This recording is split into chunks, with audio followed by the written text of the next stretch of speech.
ठीक है। चलो लास्ट क्लास में हम लोगों ने, मुझे ऐसा लग रहा है कि हमने वो पढ़ा था, क्या नाम है उसका, जो टेक्सास और वो सारी जो मूवमेंट्स वगैरह थी, आई थिंक वो कंप्लीट हो गई थी। ठीक है, तो एनिमल अब बिहेवियर। हाँ, मूवमेंट नहीं, सॉरी, बिहेवियर, जो एनिमल बिहेवियर है, क्लासिक कंडीशनिंग और हैबिचुएशन, ये सारी चीज़ें हमने पढ़ ली थी। सही है। अब क्योंकि वो चैप्टर हम लोग का जो है ना वो कंप्लीट हो चुका है, तो अब हम क्या करेंगे कि हम जो हमारा ये वाला चैप्टर था ना आपका, क्या नाम है इसका, जो क्रोमोसोम वाला चैप्टर था, वो वाला चैप्टर, उसमें जो हमारे टॉपिक्स रह गए थे वो हम करेंगे। ठीक है, तो अगर आप लोग के पास बुक है तो आप बुक खोल लो, या तो आप इसमें से देख लो, स्लाइड्स में से, इट्स अप टू यू। ठीक है, तो आई थिंक हमने वो वाला, ये आपका क्या नाम है, ये जो टॉपिक है ये वाला, हमने शुरू का जो वाटसन एंड क्रिक मॉडल है वो वाला पार्ट हमने पढ़ लिया था। But the thing which we skipped was आपका ये जो, क्योंकि ये रिड्यूस सिलेबस में नहीं है तो हमने ये नहीं पढ़ा था इसका, आपका जो वन जीन वन एंजाइम जो हाइपोथेसिस है। सही है, तो हम यहाँ से स्टार्ट करेंगे। I think one gene one enzyme hypothesis से पहले हमारा एक और पार्ट रहता है, उसका DNA, evidence of DNA as hereditary material. तो वो जो evidence of DNA as hereditary material है वो हम लोग जो है वो नेक्स्ट किसी क्लास में पढ़ लेंगे, बिकॉज अभी इसके अंदर, प्रेजेंटेशन के अंदर, I don't have that slide. ठीक है, तो ये वाला पार्ट हम कर लेते हैं, वो वाला भी हम कर लेंगे, डीएनए एज हेरिडिटरी मटेरियल। सही है। अच्छा, तो वाटसन एंड क्रिक मॉडल हमने पढ़ा था, कोई थोड़ा सा मुझे याद करवा सकता है वाटसन एंड क्रिक मॉडल में हमने क्या पढ़ा था, अगर किसी को याद हो तो, कि वाटसन एंड क्रिक मॉडल में हमने क्या पढ़ा था? Double helix structure of DNA. ठीक है, वेरी गुड। और क्या पढ़ा था? लैडर टाइप ऑर्गेनाइजेशन थी, जिसमें ठीक जो है। हम्म। डीएनए के अपराइट थे वो शुगर और फॉस्फेट पार्ट के बने हुए थे, और हम्म। जो रंग्स थे वो न्यूक्लियोटाइड बेसिस के बने हुए थे। ठीक है, वेरी गुड, सही है, ये सारा हमने उसके अंदर पढ़ा था एडिटिन वाटसन। हाँ हाँ, बोलो बोलो बेटा, कंटिन्यू करो। एडिनिन हमेशा थाइमिन के साथ पेयर बनाता है, और हम्म। साइटोसिन ग्वानिन के साथ बनाता है। एडिनिन और थाइमिन के एडिनिन और थाइमिन के दरमियान डबल बॉन्ड्स होते हैं, और साइटोसिन और ग्वानिन के दरमियान ट्रिपल बॉन्ड होते हैं। ठीक है, वेरी गुड। ठीक है, ये बेसिकली एक तरह से तुमने वेरी गुड समराइज कर दिया, लेकिन उसमें एक चीज़ तुम मिस कर गए, जो दोनों स्ट्रैंड्स के बीच में वो था, क्या कहते हैं उसको, जो डिस्टेंस था वो याद है? एंगस्ट्रॉम करके कुछ था ना? 20 एंगस्ट्रॉम। 20 20 एंगस्ट्रॉम। ठीक है, एंगस्ट्रॉम। सही है। तो ये सारा बेसिकली हमने वाटसन एंड आपका जो वाटसन एंड क्रिक मॉडल के अंदर हमने पढ़ा था। सही, ठीक है। अब वाटसन एंड क्रिक मॉडल के बाद हमने उसके नीचे रेप्लिकेशन ऑफ डीएनए का थोड़ा सा पार्ट पढ़ा था, और वो शायद हमने क्लास में डिस्कस कर लिया था कि किस तरह से डीएनए या जेनेटिक मटेरियल की रेप्लिकेशन होती है। सही है। अब इस स्लाइड के अंदर आपको एक चीज़ नज़र आ रही होगी, दैट इज़ जीनोम। सही है, तो जीनोम और जीनोटाइप का कुछ फ़र्क तुम लोगों को पता है, या मैंने कभी क्लास में बताया हो तो? व्हाट इज डिफरेंस बिटवीन आपका जो जीनोम है एंड जीनोटाइप, दोनों में क्या है डिफरेंस, जीनोम और जीनोटाइप? Any idea? जीनोम और जीनोटाइप दोनों में क्या फ़र्क है? नहीं?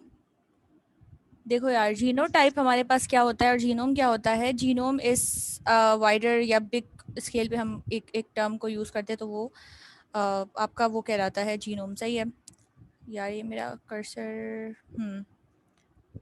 एक सेकेंड को यार, चैट बॉक्स मुझे खोलने दो। अच्छा जी, अब ठीक है मेरी आवाज़? जी मैं सब ठीक है। ठीक है यार, ये मेरा माइक्रोफोन शायद इसमें कुछ इशू हो, अगर आवाज़ बीच में हो जाए ख़राब तो मुझे फिर बता दें। ठीक है, अभी तो ठीक आ रही है, आई होप। सही है, तो अब जीनोम में और जीनोटाइप में क्या फ़र्क है? यार ये मेरा कर्सर बार बार गायब हो जाता है। अच्छा, जीनोम में और आपका उसके अंदर क्या फ़र्क होता है जीनोटाइप के अंदर?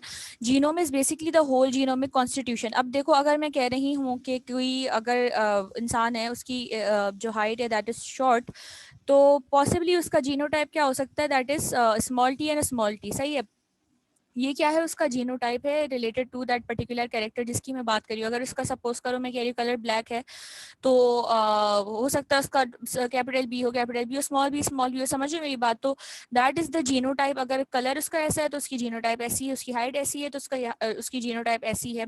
सही है, डोमिनेंट हो सकता है, रिसेसिव हो सकता है। तो this is genotype related to every single characteristic. But हम जीनोम कब कहते हैं उसको, जब हम बहुत सारी जीन्स या पूरी बॉडी के अंदर एक इंडिविजुअल के अंदर जितनी भी जीन्स है, if we talk about them all together, तो हम कहते हैं कि we are not discussing genotype but we are instead we are talking about genome. The total genomic constitution of an individual means every single gene that is present in the body of an individual. अगर हम उस सबको मिला के बात करते हैं then we say कि ये जीनोम है। सही है, ये आपका हो गया जीनोम। मैंने शायद इसका कोई पेपर में एमसीक्यूज भी शायद बना के दिया था, बट एनीवेज अब आ जाते हैं हम अपना जो दूसरा टॉपिक है, that is the one gene one enzyme hypothesis. ठीक है, अब one gene one enzyme hypothesis नाम से क्या बात पता चल रही है कि एक जीन जो है रिलेटेड होता है एक एंजाइम से। ठीक है, one gene is related to one enzyme. Basically ये बात इस पूरे एक्सपेरिमेंट में, इस पूरे उसके अंदर आपको पूरा जो मटेरियल्स के अंदर आपको समझ में आएगी कि एक जीन फिक्स होता है टू वन एंजाइम। मतलब एक gene is responsible for producing a single enzyme, the other one is responsible for producing some other type of enzyme. तो ये हर जीन फिक्स होता है with a particular type of enzyme. ठीक है, ये पूरी बात इसमें कुछ पॉइंट्स के थ्रू, एग्जांपल्स या एक्सपेरिमेंट्स के थ्रू ये बात समझाई हुई है। ठीक, from Garrot's finding, it is but a short leap of intuition to guess that information encoded within the DNA of chromosome is used to specify a particular enzyme. ठीक है, अब गैरोट साहब जो थे, ये गैरोट साहब ने कुछ ऐसी फाइंडिंग्स या कुछ ऐसी जो है वो पोस्टुलेट्स या थ्योरी प्रेजेंट की थी जिसमें हमें ये पता चला कि जो भी इंफॉर्मेशन डीएनए के अंदर होती है, क्रोमोसोम के अंदर होती है, उसको हम यूज़ करते हैं या that is actually use for specification of different enzymes. ठीक है, ये अलबत्ता सिर्फ एक हाइपोथेसिस थी, इतना कोई ज़्यादा इसको प्रूव नहीं किया गया था। बट लेटर ऑन क्या हुआ, दो साइंटिस्ट थे जिनका नाम था जॉर्ज बीडल और एडवर्ड टैटम। इन दोनों साहब ने क्या किया था कि इन दोनों ने इस बात को, इस हाइपोथेसिस को प्रूफ किया था by means of an experiment which has been mentioned below, जो हम अभी पढ़ने जा रहे हैं। ठीक है, Beadle and Tatum deliberately set out to create Mendelian mutations in the chromosome. अब ये जो एक्सपेरिमेंट इन्होंने किया, ठीक है, उसमें उन्होंने क्या किया, बेसिकली एक मटेरियल लिया है जो हम अभी पढ़ेंगे थोड़ी देर में। उस मटेरियल के अंदर इन्होंने क्या किया, कुछ म्यूटेशंस जो है वो प्रोड्यूस करवाई। Can anybody define what mutation is, क्या होती है म्यूटेशन? आई थिंक हम पढ़ चुके हैं म्यूटेशन, इसकी कुछ 3-4 किस्में भी हमने पढ़ी थी कि क्या होती है म्यूटेशन। क्या होती है म्यूटेशन?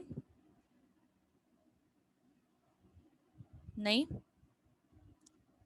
थर्ड लास्ट लाइन में ही लिखा हुआ है आपका दैट म्यूटेशन इज। जीन में जो चेंजेस आती हैं जेनेटिक मटेरियल, ठीक है, जो किसी भी जेनेटिक मटेरियल जेनेटिक में, मटेरियल में चेंजेस आते हैं। हाँ हाँ, जेनेटिक मटेरियल में या फिर डीएनए के अंदर या क्रोमोसोम के अंदर कोई भी चेंज आए because of any factor that is known as mutation.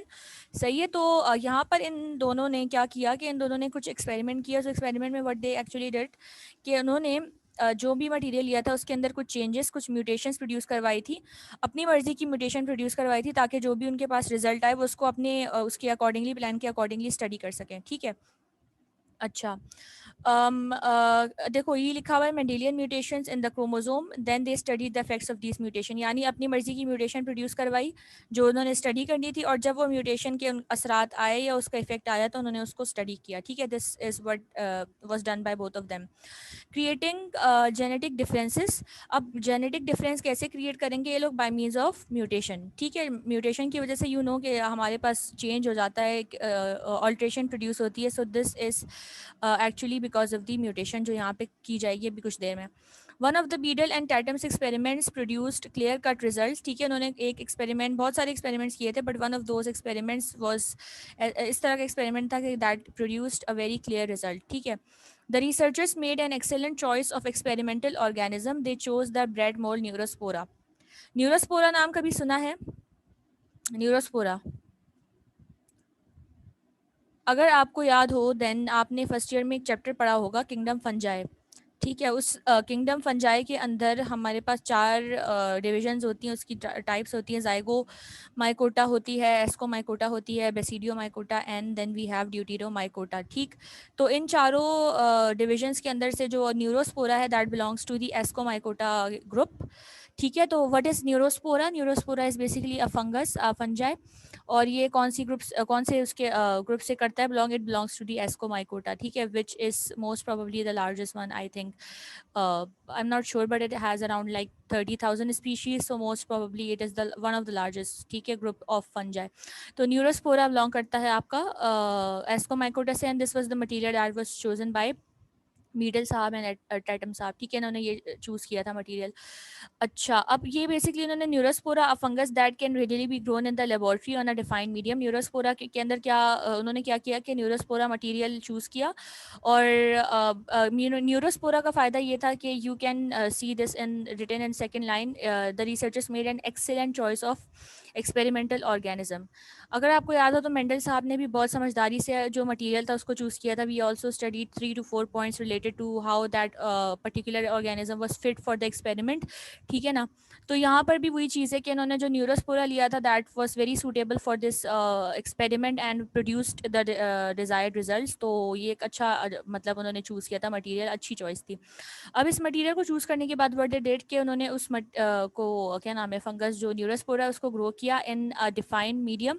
What is a defined medium? एक ऐसा मटेरियल या मीडियम जिसके अंदर आप कोई ऐसी रैंडमली कोई मटेरियल उठा के आप नहीं ग्रो करोगे फंगस को, बट यू डिफाइंड मटेरियल या मीडियम वो मटेरियल या मीडियम है जिसमें जो भी चीज़ें हैं वो आपकी तरफ से ऐड की गई हैं, and you know what those materials are, and obviously वो मटेरियल ऐसे होंगे जो कि फंगस को बेनिफिट करें, उसको ग्रो करने में हेल्प करें। What are those materials? आपके पास हैं ये ग्लूकोज है और सोडियम क्लोराइड है। जाहिर बात है ये काम की चीज़ें हैं, ग्लूकोज और सोडियम क्लोराइड।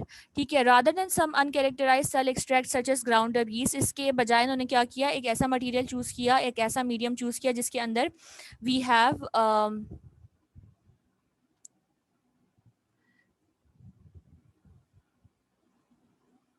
यार अभी भी वॉइस इशू हो रहा है क्या? मैंने अभी देखा तुम लोगों का चैट बॉक्स, अभी भी वॉइस इशू हो रहा है। How is that possible? लड़कियों को तो नहीं इशू हुआ? अभी भी इशू हो रहा है यार, मुझे बताओ, वरना मेरा इतना बोलने का फायदा ही नहीं है। मिस बीच बीच बीच में वैसे सही आ रही है, अचानक से चली अटकती है फिर सही हो जाती है सर। यार मेरी तरफ से तो आई गेस नेट के मेरे सिग्नल्स बिल्कुल ठीक हैं। तुम लोग जरा चेक करो अपना नेटवर्क ठीक चल रहा है? जी अभी सही आ रही है आपकी आवाज, बीच में बोलती है कभी कभी। अच्छा, हो सकता है वो मैं खुद ही रुक जाती हूँ, ऐसा भी हो सकता है। ठीक है, तो वो नहीं होना, कंफ्यूज नहीं होना।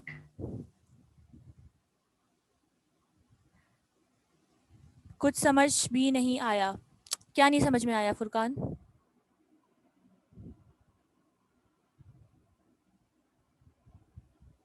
क्या समझ में नहीं आया बेटा? हो सकता है मेरे इंटरनेट का इशू हो, मे बी।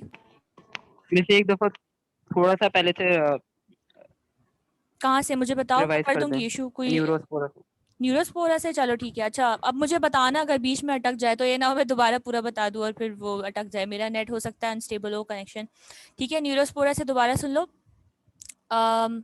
मुजफ्फर पहले तुम भी मुझे बता दो कि तुम्हें कहाँ से समझना है, हो सकता है तुम्हें इससे पहले से आवाज़ नहीं आ रही हो। मुझे जल्दी बताओ कि आपको कहाँ से आपने नहीं सही से सुना, मैं फिर उधर ही से दोबारा कर दूँ एक्सप्लेन, या तो मैं न्यूरोस्पोरा से ही कर दूँ एज सेड बाय फुरकान। जल्दी बताओ मुजफ्फर, कहाँ से आपको नहीं आई मेरी आवाज़ ठीक? जीनोम एंड जीनोटाइप, देखो मुझे पता था इसको शुरू से नहीं आई होगी।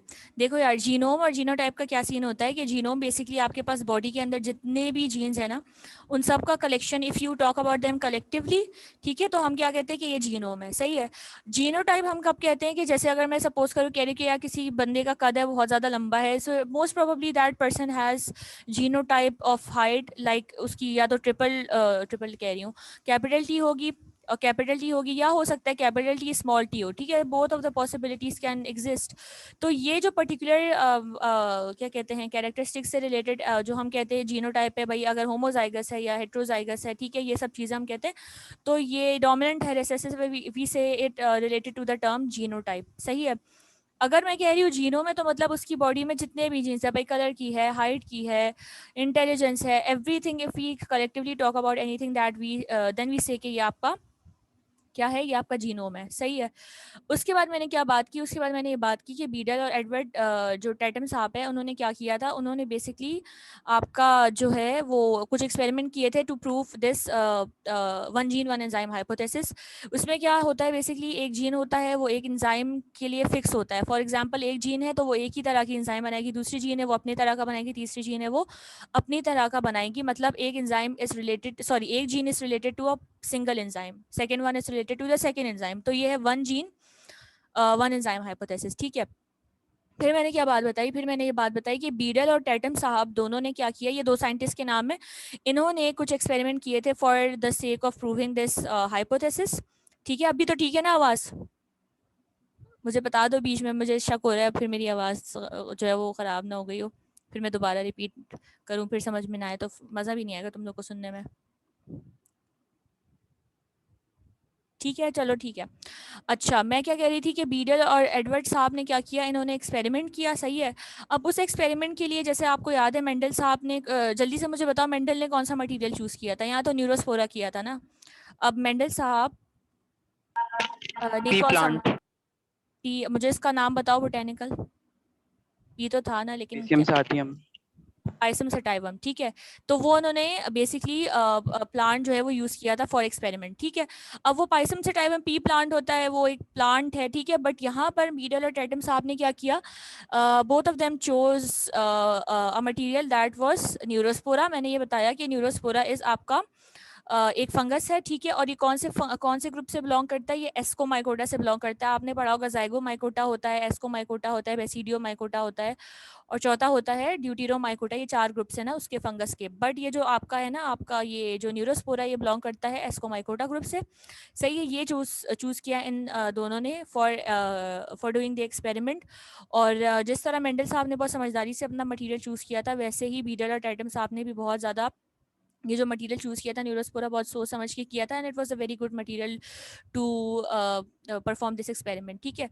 अच्छा, अब मैंने इसके बाद क्या बताई, मैंने ये बताई कि जो न्यूरोस्पोरा है, ऑब्वियसली आप इस पर कोई एक्सपेरिमेंट कंडक्ट कर रहे हो तो you have to make sure that you grow it in a medium. और वो जो मीडियम इन्होंने बीडल और टैटम साहब ने लिया था फॉर ग्रोइंग दिस, वो क्या था, वो एक डिफाइंड मीडियम था। What is a defined medium? Defined medium वो मीडियम या वो मटेरियल होता है जिसके अंदर आप जो है वो एक जो भी उसके अंदर न्यूट्रिएंट्स देते हो आप, या जो भी सब्सटेंस उसके अंदर डालते हो, that is chosen by you. कोई रैंडम मटेरियल उठा के आप जो है वो, ऐसे नहीं जिसकी कंपोजिशन ही पता आपको ना हो, ऐसा कोई मटेरियल आप नहीं यूज करते। डिफाइंड मीडियम का मतलब है एनीथिंग या एनी मटेरियल जिसके अंदर जो भी कंपोनेंट्स उसके हैं, जो भी न्यूट्रिएंट्स उसके हैं, यू आर वेल अवेयर कि वो कौन से न्यूट्रिएंट्स हैं, and they are obviously beneficial for the fungus और whatever plant that is being grown on that material, ठीक है। यहाँ पे कौन से वो उस डिफाइंड मीडियम के अंदर कौन सी चीज़ें हैं, एक है आपका सोडियम क्लोराइड, क्योंकि सॉल्ट है, बिकॉज ऑब्वियसली फंगस है या जो भी वो होता है आपका प्लांट है, फंगस है, तो इनको ज़रूरत होती है मिनरल्स की, तो sodium chloride are one of those minerals, ठीक है। और ग्लूकोज है, ग्लूकोज तो ऑब्वियसली वो तो फ्यूल है। तो ये दोनों एक अच्छी उनकी एक्सपेरिमेंट की बात ये थी दैट दे मेड श्योर के जो भी वो मटेरियल ग्रो कर रहे हैं वो काम के मीडियम के अंदर ग्रो करे जिसमें सारे न्यूट्रिएंट्स तकरीबन मौजूद हो, ठीक है। ये मैंने सारी ना बात बताई थी, उसके अलावा मैंने कुछ नहीं बताया था। अच्छा, अब आगे आ जाते हैं जहाँ से मैंने आप लोग को नहीं बताया था, पढ़ा नहीं था मैंने। Beetle and Tatum induced mutations, ठीक है। इन्होंने क्या किया कि इन्होंने कुछ म्यूटेशंस जो है ना वो इंड्यूस करवाई थी। What are mutations? Any change in the genetic material और DNA is known as mutation. अब इन्होंने ये म्यूटेशन क्यों इंड्यूस करवाई न्यूरोस्पोरा में, या क्यों इन्होंने म्यूटेशन का सहारा लिया? देखो, म्यूटेशन से क्या होगा, जो भी मटेरियल ऑलरेडी मौजूद है नेचुरली वो तब्दील हो जाएगा, चेंज हो जाएगा, ठीक है। अब इन्होंने क्या किया, इन दोनों ने, क्योंकि because they wanted to conduct an experiment to prove a certain point, तो व्हाट दे डिड कि उन्होंने एक म्यूटेशन इंड्यूस करवाई, चेंज प्रोड्यूस करवाया।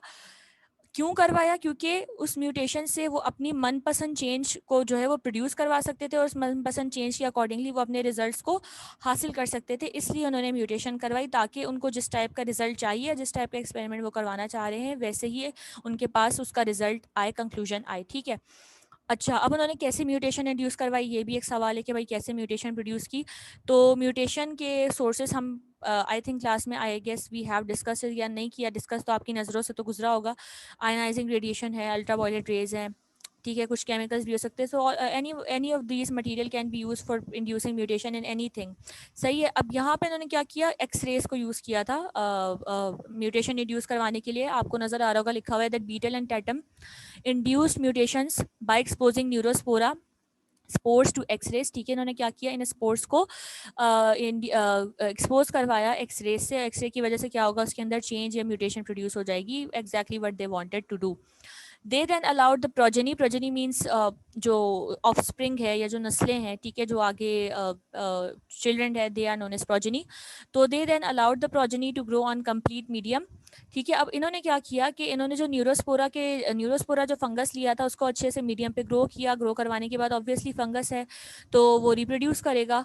रिप्रोड्यूस करने के बाद what it produces, it will produce spores. In sports को इन्होंने क्या करवाया, एक्सरे से एक्सपोज करवाया। एक्सरे से एक्सपोज करवाने के बाद इन्होंने क्या किया, ये जो स्पोर्ट्स था उनको ग्रो करवाया। इन स्पोर्ट्स को कहाँ ग्रो करवाया, कंप्लीट मीडियम पे ग्रो करवाया। और कंप्लीट मीडियम, डिफाइंड मीडियम तकरीबन सेम ही है कि कंप्लीट मीडियम में आपके पास सारी वो चीज़ें होंगी जिसके अंदर एक फंगस को या एक प्लांट को ग्रो करने के लिए जो भी मेटाबोलाइट या जो भी मटेरियल चाहिए वो सारा you make sure that that is present in that particular medium or material। सही है। in this way the investigators were able to keep alive strains that, अच्छा अब ये ज़रूरत क्यों पड़ी इसको एक कंप्लीट मीडियम में ग्रो करवाने की। एक तो ठीक है, अब आपने फंगस ग्रो करवाना है तो आप मेक श्योर करोगे कि भाई सारी चीज़ें उसमें हो, बट आपने क्योंकि स्पोर्स को एक्सपोज करवाया है टू दी क्या कहते हैं आपका एक्सरेस, और एक्सरेस कोई अच्छी चीज़ तो है नहीं, ऑब्वियसली एक हार्मफुल चीज़ है। हम सुनते हैं एक्सरे का नाम तो एक जाहिर बात है रेडिएशन है, हार्मफुल चीज़ है। तो एक इसका नतीजा ये भी हो सकता है कि अगर आपने म्यूटेशन के चक्कर में आप ये भी कर सकते हो कि आप उसके डीएनए को या उसके मटेरियल को डैमेज कर दो जिसकी वजह से फंगस आगे ग्रो ना कर पाए। तो just to compensate that loss in case if it has occurred, इन्होंने क्या किया, इन्होंने आपका जो कंप्लीट मीडियम है, कंप्लीट मीडियम के अंदर इन्होंने ये सारी चीज़ें डाल के इस बात को मेक श्योर किया कि अगर कोई डैमेज हो भी गया हो तो वो इतना ज़्यादा सिवियर ना हो या उसको कंपेंसेट किया जा सके कि वो उसकी ग्रोथ में कोई मसला क्रिएट ना करे, ताकि उनका एक्सपेरिमेंट चलता रहे। सही है। अच्छा, in this way the investigators were able to keep alive strains that as a result of the earlier irradiation had experienced damage to their DNA in a region encoding the ability to make one or more of the compounds that the fungus needed for normal growth। ठीक है, तो इसमें आपके पास basically क्या होता है, ये सारी बात मैंने आपको समझा दी कि इन्होंने क्यों ऐसा किया। इन्होंने ये इसलिए किया ताकि इसके अंदर जितने भी मटेरियल डाले गए हैं वो इसलिए डाले गए हैं ताकि आपका जो इसकी वजह से जो डैमेज हो सकता था पॉसिबली उस चीज़ को अवॉइड किया जा सके या कंपेंसेट किया जा सके। ठीक है। Change of this kind in the DNA is called mutation, and strains or organisms that have undergone such change, in this case losing the ability to use one or more compounds, are called mutants। जाहिर बात है जो आपने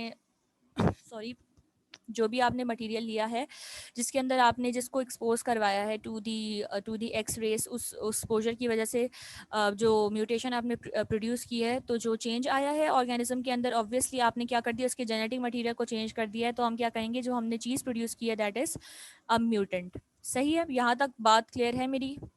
अच्छा, आगे की एक line देख लेते हैं जो नेक्स्ट आपको मैं स्लाइड में दिखा देती हूँ।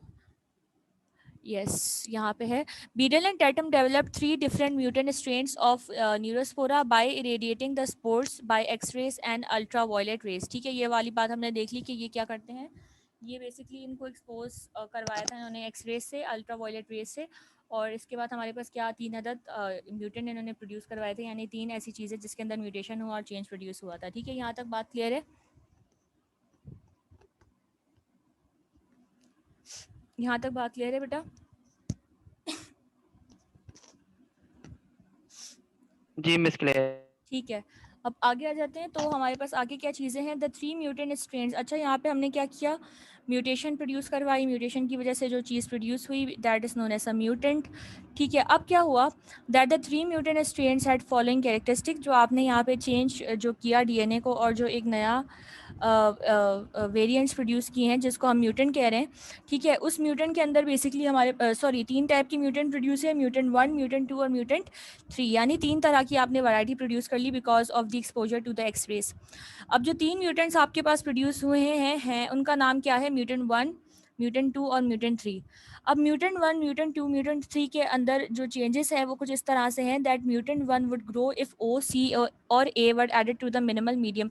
अच्छा, अब यहाँ पे देखो, अगर आपको यूरिया साइकिल याद हो तो हमने यूरिया साइकिल में 3 अदद काफ़ी सारी ऐसी चीज़ें पढ़ी थी, बट आपको थोड़ा सा याद आ जाना चाहिए। हमने ऑर्निथीन पढ़ा था, हमने सिट्रुलिन पढ़ा था और हमने आर्जिनिन पढ़ा था।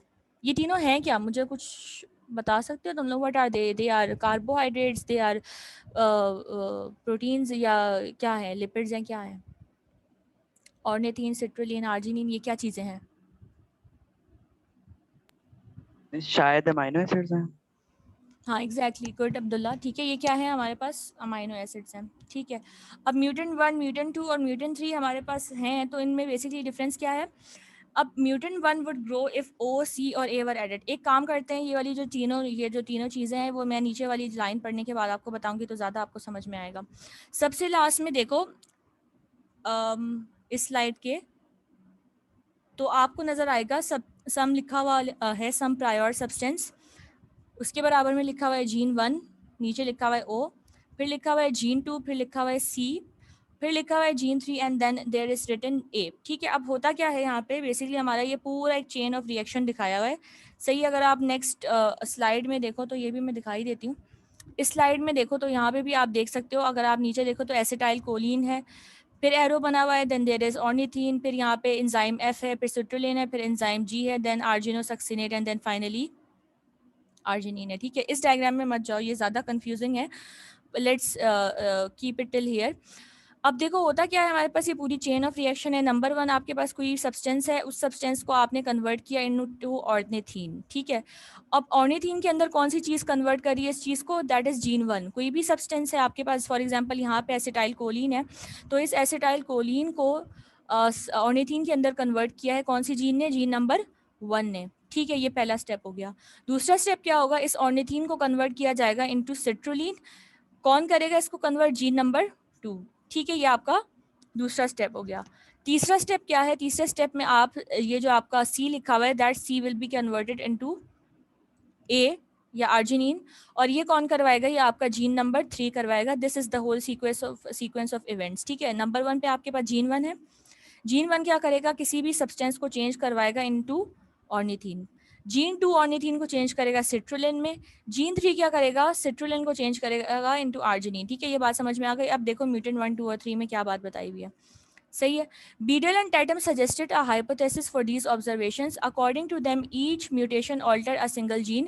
Beadle और Tatum साहब ने क्या किया, जो म्यूटेंट स्ट्रेन्स प्रोड्यूस करवाए थे, हर म्यूटेंट में हमारे पास एक जो स्पेसिफिक म्यूटेशन प्रोड्यूस हुई थी, उस म्यूटेशन ने एक जीन को चेंज किया या एक जीन को अल्टर किया। सपोज करो म्यूटेंट 1 में हमने जो म्यूटेशन इंड्यूस करवाई थी, उस म्यूटेशन की वजह से एक जीन के अंदर चेंज प्रोड्यूस हुआ। म्यूटेंट 2 को जो आपने एक्सपोज करवाया था एक्सरे से, उसकी वजह से एक जीन के अंदर चेंज हुआ। म्यूटेंट 3 में क्या आपने जो एक्सपोज करवाया था उसको एक्सरे से, उसकी वजह से उसके अंदर एक जीन के अंदर तब्दीली आई। ठीक है, अब mutant 1 would grow if O, C और A were added to the minimal medium and salt, sugar and biotin. Mutant 1 को हम म्यूटेंट 1 क्यों कह रहे हैं? इसलिए कह रहे हैं क्योंकि उसके अंदर जो म्यूटेशन आई है that is mutation in gene number 1। मैंने आपको ये पूरा सीक्वेंस समझाया कि एक सब्सटेंस है, उसको O में कन्वर्ट किया जाएगा बाय जीन 1, O को C में किया जाएगा बाय जीन 2 और C को A में कन्वर्ट किया जाएगा बाय जीन 3। ठीक है, अगर आप मुझे खुद बताओ, ये पूरा एक चेन ऑफ रिएक्शन चल रहा है। अगर मैं कह रही हूँ कि मैंने म्यूटेंट 1 के अंदर जीन, म्यूटेंट 1 है ना यार, ठीक है, तो 1 का मतलब है यहाँ पे कौन सी जीन म्यूटेट हुई हुई है? 2 या 3 नहीं, बल्कि 1 म्यूटेट हुई हुई है। ठीक है, अब मैंने जीन 1 को अगर म्यूटेशन उसकी करवाई है, तो मुझे एक बात बताओ, अगर मैं जीन 1 की ही म्यूटेशन करवाऊंगी तो क्या मेरे पास ऑर्निथीन प्रोड्यूस होगा? क्या मेरे पास सिट्रुलिन प्रोड्यूस होगा? क्या मेरे पास आर्जिनिन प्रोड्यूस होगा? नहीं होगा प्रोड्यूस, क्योंकि मैंने जीन 1 को ही मैंने ऑल्टर कर दिया है। ठीक है, यहाँ तक बात क्लियर है? ये वाली मेरी बात आई समझ? जी मिस। ठीक है, अब अगर मैंने जीन 1 को चेंज किया है तो मेरे पास ना ऑर्निथीन बनेगा, ना मेरे पास सिट्रुलिन बनेगा, ना मेरे पास आर्जिनिन बनेगा, और ये तीनों चीज़ें बहुत ज़्यादा ज़रूरी हैं for the growth of the fungus. ठीक है, तो अब म्यूटेंट 1 को जो मैंने चेंज करवाया है, देखो उसमें आगे क्या लिखा हुआ है, mutant 1 would grow if O, C और A were added to the minimal medium and salt, sugar and biotin. यानी कि अगर हमने म्यूटेंट 1 को ग्रो करवाना है तो हमने ऑर्निथिन, सिट्रुलिन, आर्जिनिन तीनों प्रोवाइड करने हैं ताकि वो ग्रो कर सके। क्यों? क्योंकि आपने म्यूटेंट 1 जब प्रोड्यूस किया तो कैसे किया? क्योंकि आपने जीन 1 को चेंज कर दिया। जब आपने जीन 1 को चेंज किया या जीन 1 के अंदर म्यूटेशन करवाई तो आपके पास ना ऑर्निथीन प्रोड्यूस हुआ, ना सिट्रुलिन प्रोड्यूस हुआ, ना आर्जिनिन प्रोड्यूस हुआ, which is not good for the fungus and you obviously need all 3 of the amino acids. तो अगर आपके पास एक भी नहीं होगा तो that would not help the fungus to grow. तो अगर आपने उसको, if you have to make sure that all 3 amino acids are present, तो आपने क्या करना है, you have to artificially add them because mutant 1 के अंदर आपने जीन 1 को चेंज कर दिया है। अब आपके पास ना ऑर्निथीन प्रोड्यूस होगा, जब ऑर्निथीन नहीं होगा तो सिट्रुलिन नहीं होगा, जब सिट्रुलिन प्रोड्यूस नहीं होगा तो आर्जिनिन भी प्रोड्यूस नहीं होगा। ठीक है, moving on to the mutant 2। Mutant 2 को हम म्यूटेंट 2 क्यों कह रहे हैं? इसलिए कह रहे हैं बिकॉज जो जीन आपका म्यूटेंट 2 है वो क्यों प्रोड्यूस हो रहा है? इसलिए प्रोड्यूस हो रहा है क्योंकि हमने जीन 2 को जो है वो उसके अंदर हमने म्यूटेशन करवा लिया। Gene 2 was the second step. Gene 2 कौन सा स्टेप करवा रहा था? सेकंड स्टेप करवा रहा था। कौन सा स्टेप? जिसमें हमारे पास ऑर्निथीन चेंज हो रहा था इनटू सिट्रुलिन। ठीक है, अगर मैं जीन 2 को म्यूटेट करवा दूंगी तो मेरे पास ऑर्निथीन तो ऑलरेडी प्रोड्यूस हुआ होगा क्योंकि मैंने जीन 1 को नहीं छेड़ा है। ठीक है, हाँ, अलबत्ता मेरे पास सिट्रुलिन प्रोड्यूस नहीं होगा क्योंकि जीन 2 का काम था ऑर्निथीन को सिट्रुलिन में चेंज करना। अब अगर मैंने यही जीन 2 को मैंने म्यूटेट करवा दिया है तो ornithine will not be changed into citrulline, और जब सिट्रुलिन नहीं बनेगा तो मेरे पास आर्जिनिन भी नहीं प्रोड्यूस होगा। इसीलिए म्यूटेंट 2 को किन दोनों चीज़ों की ज़रूरत है? सिट्रुलिन की ज़रूरत है और आर्जिनिन की ज़रूरत है। It does not need ornithine because it already has that because we haven't mutated gene 1 in mutant 2। Mutant 2 would grow if either C और A was added to the minimal medium, यानी कि mutant 2 को grow करने के लिए आप या तो उसको सिट्रुलिन आर्जिनिन दे दो तो वो ग्रो कर जाएगा। ऑर्निथिन देने से कोई फर्क नहीं पड़ेगा because it already has ornithine, because हमने जीन 1 को नहीं छेड़ा है, हमने सिर्फ जीन 2 को छेड़ा है, जिसकी वजह से सिट्रुलिन भी नहीं बन रहा था, आर्जिनिन भी नहीं बन रहा था। सही है। अब म्यूटेंट 3 में क्या मसला होगा? म्यूटेंट 3 क्यों प्रोड्यूस हुआ है? Because we have mutated gene number 3। सही है। अब मैंने अगर जीन नंबर 3 को चेंज किया है तो इसका क्या मतलब है? जीन नंबर 3 कौन सा स्टेप करवा रहा था? Last step, that is to change citrulline into arginine. अगर मैं जीन 3 को म्यूटेशन उसकी करवा दूंगी तो क्या होगा? सिट्रुलिन आर्जिनिन के अंदर चेंज नहीं हो पाएगा। हाँ, लेकिन मेरे पास ऑर्निथिन ऑलरेडी प्रोड्यूस हुआ होगा, सिट्रुलिन भी ऑलरेडी प्रोड्यूस हुआ होगा, लेकिन आर्जिनिन प्रोड्यूस नहीं होगा। क्यों?